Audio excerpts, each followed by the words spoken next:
What's up, YouTube? Have you ever thought of becoming a pilot?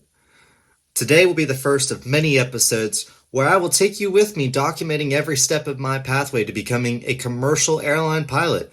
I look forward to sharing this journey with you. My name is Justin, and this is I Have the Controls.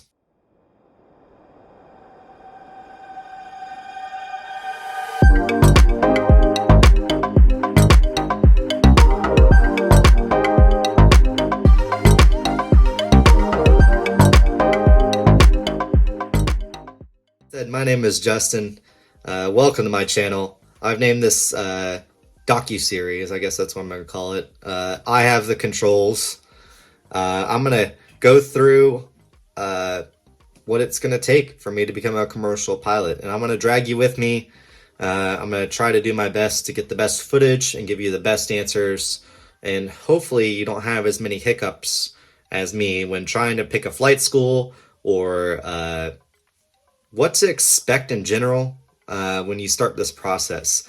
So I named this docuseries I Have the Controls because when you are in an airplane, your co-pilot or your instructor says you have the controls for the first time, and then you say I have the controls.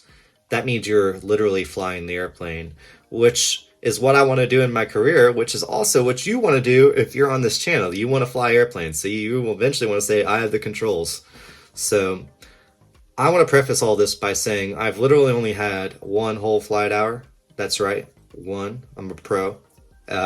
Just kidding. But I don't work for a schoolhouse. I don't represent any entity. So I'm just giving you my personal opinion and take it for what it's worth. So I looked at ATP and I looked at my local schoolhouses. There's also a collegiate route. You could go to Embry-Riddle, for example. That's a great option if you're trying to get a degree along with flight training.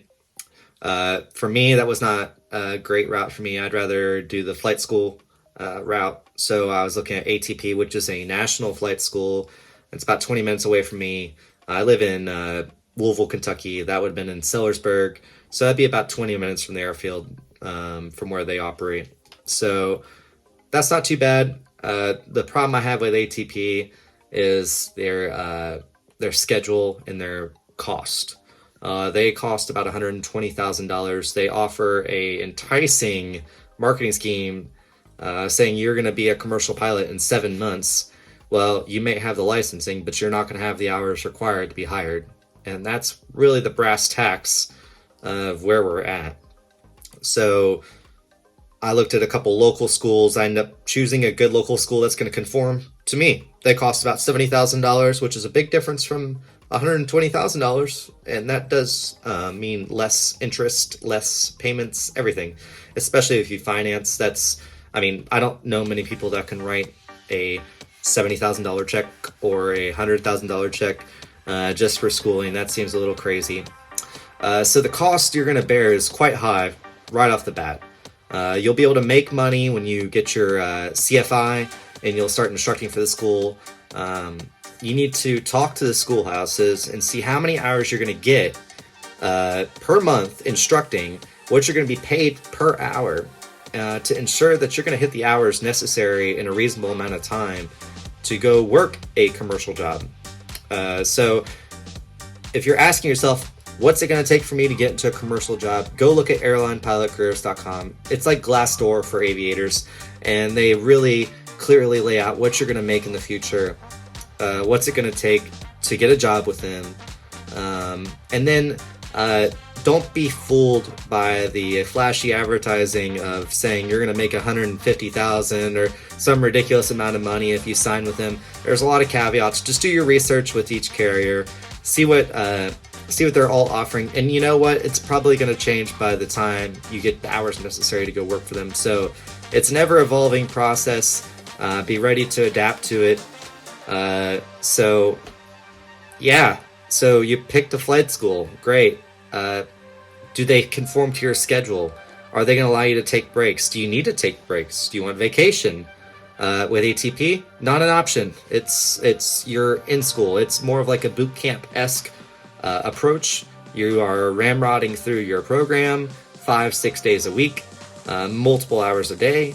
Um, that's great for some. For me, that doesn't work. I'm 32. I like going on vacation. I like snowboarding. I like doing things it's gonna take me away from my airfield that I need to be at, and that's important to know. My school says you can take breaks. Just know that it's going to delay you, however many days or weeks that you take off in a year, and yeah, just be brutally honest with yourself about whether you're able to go 1 year, 2 years without a break, or is that going to burn you out? Is that even feasible to sustain? There's another there's a lot of other positives and negatives to choosing a national flight school over a local. A national flight school has, like ATP, has relationships with the carriers that may help you get a job in the future. They're nationally recognized. They're a large entity. Is that relationship worth the extra $50,000 in lack of freedom? I don't know. For me, I don't think it is. I'm going to receive the same paperwork at the end of the day, and I'll probably still make about the same amount of money as those graduates, just maybe not as fast, but I don't need to make it quite as fast either. I'm going to go in a route that allows me to go at the speed I need to go, learn at the speed I need to learn, and ensure that I'm hitting all my marks along the way to make sure I'm the best pilot, well trained, and safe. So, yeah. What's next after you choose your flight school? An aviation medical exam. You need to get a med exam. Depending on the school, you're going to need a first or second class medical exam. There's a lot of certified physicians out there to give this to you. Most of the schoolhouses have someone they recommend. It's going to be about $100 to $150 roughly. Just look at the list prior to really getting too crazy into the investigatory process of going to flight school. Make sure that you're not already disqualified from flying. There's a lot of conditions and things that would prevent you from being able to fly. So the FAA is pretty strict on that. That's just from a safety standpoint. This job's very serious. You're in control of a aircraft. Initially a very small aircraft, but then that'll eventually be a larger aircraft, and you're going to have a lot of implication with other people's lives.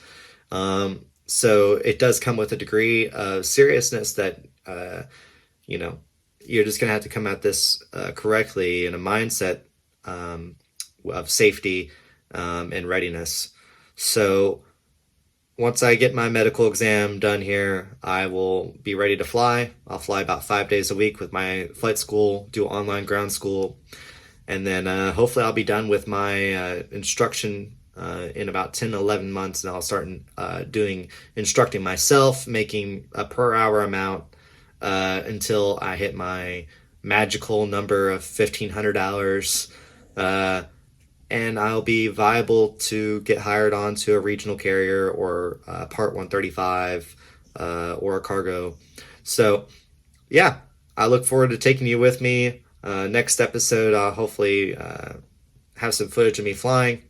I look forward to sharing with you some of the bumps I've encountered along the way, but look forward to sharing more. So, come back and see me again. See y'all.